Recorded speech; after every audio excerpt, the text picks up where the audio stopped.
Mga kapatid, nakakapagtaka. Kapag ordinaryong tao ang may kaso, agad hinuhuli, agad nakikita, agad kinakapkapan.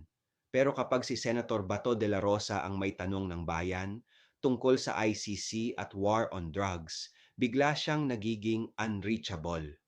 Parang magic. Hindi rin bago ito. Si Gringo Honasan, senador na noon, nagtago ng may kaso.